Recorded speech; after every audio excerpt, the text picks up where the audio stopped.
Well, this is a very important year. It's an election year. This is only the third time the Power Panel's tackled an election and the first time in my experience.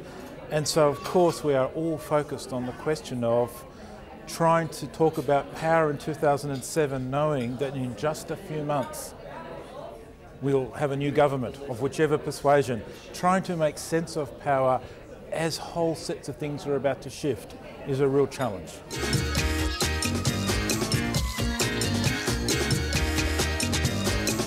Well, I've been on the panel for 6 of the last 7 years, and this is probably the most interesting of all the panels with which I've been involved. In part, I think it reflects the fact that it's an election year, and the dynamics that we're seeing around the table probably reflect the greater political environment that's being played out in the real world.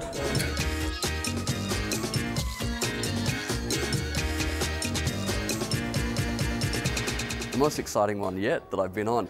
With an election looming, I think it's completely changed the landscape. I also think that there has been in the past 5 to 7 years a significant change from the kind of 80s greed is good redux. I think that's been tempered by a kind of feeling in the community that, you know, issues of humanity matter, issues of the environment matter. I think the dynamics are different. I mean, the people change, or some of them change every year, that makes it interesting. But I think also it's a pre-election year, and there's that's interesting. And there's a number of really new issues on the agenda, like climate change, for example, that really change also the nature of the debate and the sorts of people who've been influential in it. So I think it's different this year.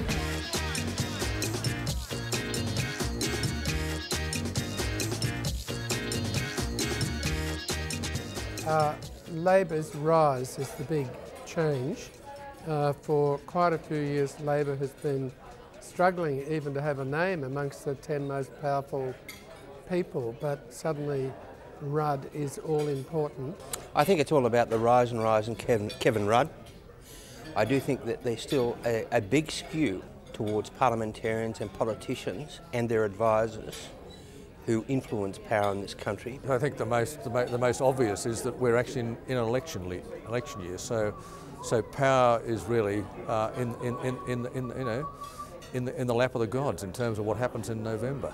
That's the fundamental difference between this year and last year. I think the election year shifts the thought process about both covert and certainly overt and covert power. You'll see that in the results, I think, from today.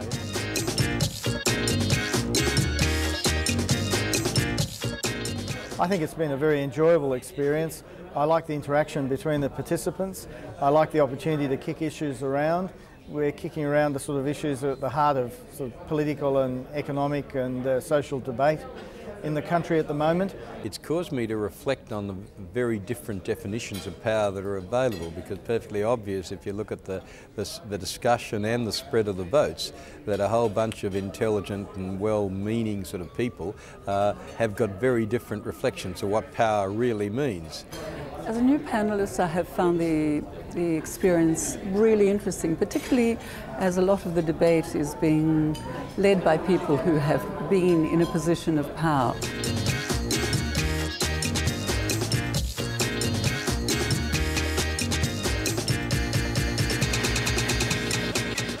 I think people are very interested not only in the rankings, but some of the commentary that goes with them. And I think particularly in election year, people pick up on, well, what are the issues that are being kicked around? How are they being framed?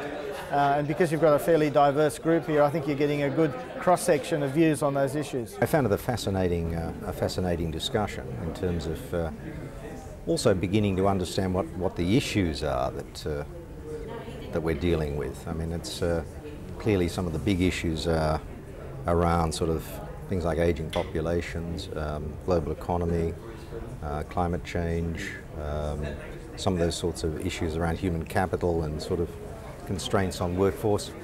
And you begin to sort of contemplate, you know, what levers of power do Australian politicians, businessmen and people actually have.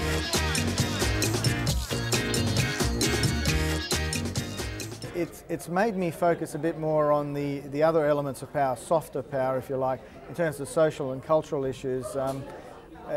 I've tended, because of my job, to focus on the hard end of the power in terms of political power in particular.